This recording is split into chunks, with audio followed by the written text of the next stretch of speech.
درود پاک پڑھیں اللہم صلی علی سیدنا مولانا محمد وعلی آل سیدنا و مولانا محمد بارک وسلم صلاۃ و سلام علیک یا رسول اللہ صلی اللہ تعالی علیہ وسلم۔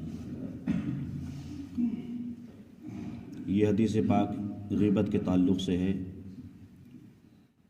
حضرت ابو سعید و جابر رضی اللہ تعالی عنہما سے مروی ہے کہ رسول اللہ صلی اللہ علیہ وسلم نے ارشاد فرمایا کہ غیبت زنا سے بھی زیادہ سخت چیز ہے۔ ہم نے آپ کو بتایا تھا کل کی غیبت کی تعریف کیا ہے، غیبت کسے کہتے ہیں۔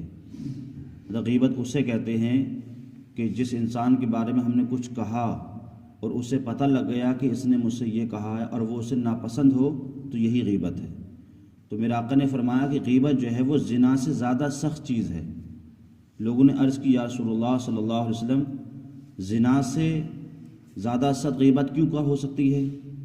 تو میرے آقا نے ارشاد فرمایا کہ انسان جب زنا کرتا ہے تو وہ زنا سے اگر توبہ کرتا ہے تو اللہ تعالیٰ اس کی توبہ قبول فرما لیتا ہے، تو گویا کہ اس نے زنا سے توبہ کر لی۔ اور غیبت کرنے والے کی مغفرت نہ ہوگی جب تک کہ وہ معاف نہ کر دے جس کی غیبت کی ہے۔ تو آپ یہ دیکھیں کہ غیبت جو ہے وہ زنا اتنا خطرناک نہیں ہے کہ جتنی غیبت خطرناک ہے۔ انسان زنا کرتا ہے، یہ بھی گناہ ہے، گناہ کبیرہ ہے، توبہ کر لیتا ہے، اللہ تعالیٰ معاف فرما دیتا ہے۔ لیکن غیبت ایک ایسا گناہ کبیرہ ہے کہ جب تک کہ وہ معاف نہیں کرے گا جس کی غیبت کی ہے، اس وقت تک اللہ تعالیٰ بھی معاف نہیں کرے گا۔ تو گویا کہ یہ بندوں کے حق میں سے آتا ہے، اور بندوں کا حق یہ ہوتا ہے کہ جب تک وہ بندہ معاف نہیں کرے گا اس وقت تک اللہ تعالیٰ معاف نہیں کرے گا۔ تو ہمیں حتی الامکان جس سے بچنا چاہیے کہ ہماری زبان سے کوئی ایسا لفظ نہ نکل جائے کہ جس سے کسی غیبت ہو جائے اور ہم گناہ کبیرہ میں کیا ہوں، شامل ہوں۔ حدیث پاک میں میرے آقا صلی اللہ علیہ وسلم نے ارشاد فرمایا کہ جس شخص کو کسی مرد مسلمان کی برائی کرنے کی وجہ سے کھانے کو ملے تو اللہ تعالیٰ اس کو اتنا ہی جہنم سے کھلائے گا، اور جس مرد کو مسلمان کی برائی کرنے کی وجہ سے کپڑا پہننے کو ملے تو اللہ تعالیٰ اس کو جہنم کا اتنا ہی کپڑا پہنائے گا۔ اس کا مفہوم یہ ہے کہ کسی انسان کو یہ لالچ ہے کہ اگر میں فلاں کی اگر میں برائی کروں گا تو برائی کرنے کی وجہ سے مجھے کچھ کھانے کو ملے گا، تو بظاہر وہ کھا تو رہا ہے لیکن کل قیامت کے دن اللہ تعالیٰ اتنا ہی اسے جہنم سے کھلائے گا۔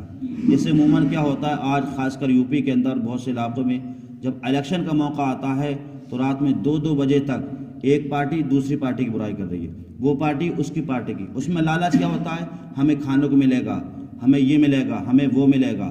تو وہ بظاہر تو کھا تو رہے ہیں لیکن حدیث پاک کے مطابق میرے آقا فرماتے ہیں کہ کسی مسلمان کی برائی کی وجہ سے اگر آپ کو کچھ کھانے ملے تو یہ سمجھ لو اتنا کھانا اللہ تعالیٰ آپ کو جہنم سے کھلائے گا، اور کسی مسلمان کی برائی کرنے کی وجہ سے آپ کو اگر کپڑا پہننے کو ملے تو اتنا اللہ تعالیٰ آپ کو جہنم کا کپڑا پہنائے گا۔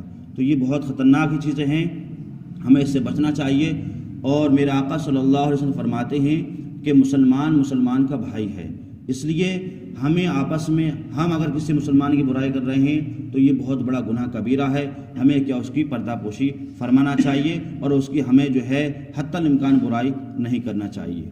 دوسرے حدیث پاک میں میرے آقا صلی اللہ علیہ وسلم نے ارشاد فرمایا، آپ فرماتے ہیں کہ جب مجھے معراج ہوئی، یعنی میرے آقا صلی اللہ علیہ وسلم جب معراج کو تشریف لے گئے تھے تو وہاں پر اللہ سے ملاقات بھی ہوئی تھی، اس کے بعد آپ نے جنت بھی گئے، آپ نے دوزخ کو بھی دیکھا۔ آپ فرماتے ہیں میں ایسی قوم کے پاس سے گزرا کہ جن کے ناخن تانبے کے تھے اور وہ اپنے منہ اور سینوں کو نوچتے تھے۔ یہ جو ناخن تھے یہ ہڈی کے نہیں تھے، یہ تانبے کے تھے، اور انہی تانبوں کے ناخنوں سے وہ اپنے منہ کو اور اپنی سینوں کو نوچ رہے تھے۔ تو میں نے کہا جبریل یہ کون لوگ ہیں جن پر ایسا عذاب آ رہا ہے؟ تو جبریل نے عرض کی یا رسول اللہ یہ وہ لوگ ہیں کہ جو دنیا میں لوگوں کا گوشت کھاتے تھے، یعنی لوگوں کی غیبت کرتے تھے، اور ان کی اگر عزت ہوتی تھی تو ان کی بے عزتی کیا کرتے تھے۔ تو یہ وہ لوگ ہیں جو دنیا کے اندر لوگوں کی غیبتیں کرتے ہیں، تو کل قیامت کے دن ان کے ساتھ بھی ایسا ہی عذاب ہوگا۔ اور کسی کی اگر عزت ہے یا اگر کسی کی عزت پردہ پوشی ہے تو اس کی آبروزی کرنا، اس کی برائی کا اعلان کرنا، اس کے بارے میں تلاش کرنا، اس کے عیب تلاش کرنا، یہ بھی کیا بہت بڑا گناہ ہے۔ اس لیے ہم تمام کو ان تمام برائیوں سے، ان تمام گناہوں سے کیا ہے بچنا چاہیے۔ اللہ تعالی ہم تمام مسلمانوں کو نیکی کے راستے پر چلنے کی توفیق عطا فرمائے۔ اللہم صلی علی سیدنا و مولانا